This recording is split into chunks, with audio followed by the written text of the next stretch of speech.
Al este, Rusia, al oeste, la Unión Europea y en medio, un país azotado por una guerra que ha dejado ya más de 14.000 muertos. Ucrania, uno de los países más extensos de Europa, lleva desde 2014 inmerso en un duro conflicto al este del país. Y la llamada guerra del Donbass no solo afecta a Ucrania, sino que tiene ramificaciones geopolíticas más allá de sus fronteras. Pero ¿cuál es el origen de este conflicto? En este video te explicamos cómo empezó y por qué Ucrania está en el centro de la creciente tensión entre Rusia y el bloque occidental liderado por Estados Unidos. Antes de explicar cuáles son las causas del conflicto actual, hay que echar un poco la vista atrás para entender la particularidad de este país. Entre los siglos IX y XIII, la actual Ucrania formó parte de la llamada Rus de Kiev, una enorme y poderosa federación de tribus eslavas que se extendía desde el mar Báltico en el norte hasta el mar Negro en el sur. Desde entonces, su historia se ha caracterizado por la dominación de potencias extranjeras y ha pasado por manos polacas, otomanas, austriacas y sobre todo rusas. Y durante la primera mitad del siglo XX, el territorio ucraniano seguía repartido. La zona oriental de Ucrania, que antes de la revolución de 1917 formaba parte del Imperio Ruso, pasó a llamarse República Socialista Soviética de Ucrania, cuando se estableció la Unión Soviética en 1922.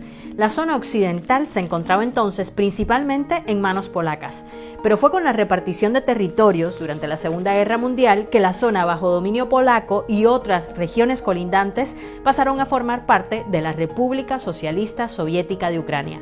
Esta república no incluía en un principio la península de Crimea. Esta estratégica región, situada al norte del Mar Negro, había sido anexionada por el Imperio Ruso en el siglo XVIII y era una histórica reclamación ucraniana. Sorprendió, sin embargo, que en 1954 el entonces líder de la Unión Soviética, Nikita Khrushchev, hiciera caso a esta reclamación y decidiera que Crimea pasara de manos rusas a ucranianas. Todo eso sí, bajo el manto común soviético. Pero recordemos que en 1991 se produce el colapso de la Unión Soviética. Ucrania se consolida como país independiente y mantiene una buena sintonía inicial con Rusia, que había sido la república soviética más grande e influyente. Sin embargo, más tarde se fue produciendo un acercamiento hacia Occidente, hasta el punto de elaborarse en 2012 un acuerdo de asociación entre Ucrania y la Unión Europea. Algo que incomodó a Rusia, que ejerció presión al punto de que cuando ya estaba todo listo para la firma, en noviembre de 2013, el entonces presidente ucraniano Viktor Yanukovych suspendió el acuerdo. Esta repentina decisión provocó que cientos de miles de personas se agolparan en la Plaza de la Independencia de Kiev pidiendo que se retomara el diálogo con la Unión Europea. Comenzaba así el llamado Euromaidán. Una serie de protestas y disturbios de índole europeísta y nacionalista, aunque con apoyo también de sectores ultraderechistas que se extendieron por gran parte del país durante varios meses. Estas revueltas se saldaron con más de 100 muertos y continuaron hasta que el 22 de febrero de 2014 Yanukovych huyó de Ucrania. 5 días más tarde, esta crisis fue aprovechada por Rusia. Grupos armados prorrusos apoyados por Moscú tomaron las principales instituciones de la península de Crimea, izaron la bandera rusa y convocaron a un referéndum de independencia. En apenas unos días, Ucrania vio cómo Crimea pasaba a ser dirigida de facto por Rusia. Más tarde, el presidente ruso Vladimir Putin reconoció que muchos miembros de estos grupos armados pertenecían realmente al ejército ruso. Incluso, el ministro de Defensa ruso les galardonó con medallas por lograr lo que calificaron como el regreso de Crimea. Este movimiento marcó un punto crítico de las relaciones entre Rusia y Occidente. Provocó la expulsión de Rusia del G8, el grupo de países más industrializados del mundo, y la Unión Europea reaccionó a la anexión de Crimea decretando duras sanciones económicas contra Moscú que aún siguen vigentes. Hay que destacar que la península de Crimea tiene un atractivo especial para Rusia.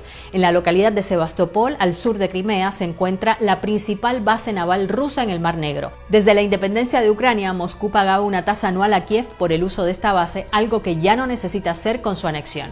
Además, tal y como contamos antes, esta región había formado parte del territorio ruso durante un periodo de tiempo, por lo que para Moscú y especialmente para Vladimir Putin, con esto recuperaban un territorio que les pertenecía. После тяжелого, длительного, изнурительного плавания Крым и Севастополь возвращаются в родную гавань. Un mes después, fuerzas prorrusas tomaron también varias localidades en la zona del este de Ucrania, tras lo cual se iniciaron enfrentamientos armados con el ejército ucraniano. Tal fue el empuje prorruso en esta región conocida como el Donbass, que el 11 de mayo se declararon independientes las repúblicas populares de Donetsk y Lugansk, aunque siguen sin ser reconocidas internacionalmente. Desde que comenzó la llamada guerra del Donbass entre ucranianos y fuerzas prorrusas, la OTAN ha acusado a Rusia de apoyar militarmente a los separatistas, algo que niegan desde Moscú. Desde entonces, las negociaciones de paz, como el Protocolo de Minsk o el Acuerdo de Minsk II, han intentado sin éxito alcanzar un alto al fuego. Ucrania, Rusia, Alemania, Francia, representantes de la Organización para la Seguridad y la Cooperación en Europa y representantes de las llamadas Repúblicas Populares de Donetsk y Lugansk han participado de estas conversaciones, pero el conflicto sigue asolando al este de Ucrania y dejando miles de víctimas. Naciones Unidas ha advertido de los crímenes de guerra que se han sucedido desde 2014 en esta región, así como del alarmante deterioro de los derechos humanos. También contabiliza en más de 1,5 millones las personas que se han visto obligadas a dejar sus casas durante este tiempo. Además de las miles de víctimas en terreno ucraniano, se añaden las casi 300 personas que murieron en el avión de Malaysia Airlines derribado el 17 de julio de 2014 por un misil de fabricación rusa, aunque ningún bando se hizo responsable.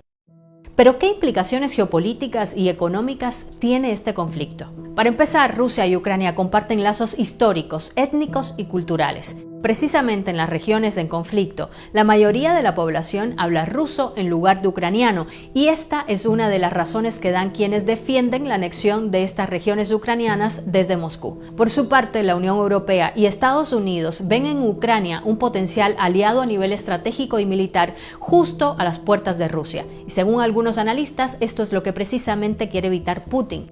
En 2008, la OTAN con Estados Unidos a la cabeza prometió que Ucrania y Georgia, otra ex república soviética, serían admitidos en la Alianza Atlántica. Y esta es una de las líneas rojas marcadas por Rusia. Putin ha repetido que quiere evitar que la OTAN extienda su influencia hacia países de Europa del Este y Asia Central. Pero además, la industria energética también es clave para entender la trascendencia de esta disputa. Rusia ha construido un enorme gasoducto entre su territorio y Alemania llamado Nord Stream 2. Sin embargo, el proyecto se encuentra bloqueado actualmente por Alemania y la Unión Europea, quienes temen que Rusia pueda utilizar este gasoducto para presionar a Ucrania. Actualmente, la mayor parte del gas ruso que llega a Europa lo hace precisamente a través de Ucrania, pero con la apertura de Nord Stream 2, Moscú podría hacer llegar todo el gas directamente a Alemania. Esto privaría a Ucrania del ingreso de alrededor de $2,000 millones al año. Y según el presidente ucraniano Volodymyr Zelensky, este proyecto es un arma geopolítica peligrosa del Kremlin, pues hay analistas que piensan que en el momento en que no hubiera gas pasando por Ucrania, ya no existiría un impedimento para un potencial ataque ruso. Pero el bloqueo de Nord Stream 2 no supone solo un perjuicio para Rusia, sino también para Europa, que necesita el gas ruso y que ha visto cómo los precios del gas se han disparado. Como ves, este conflicto va mucho más allá de lo territorial, resuena y tiene consecuencias a nivel global.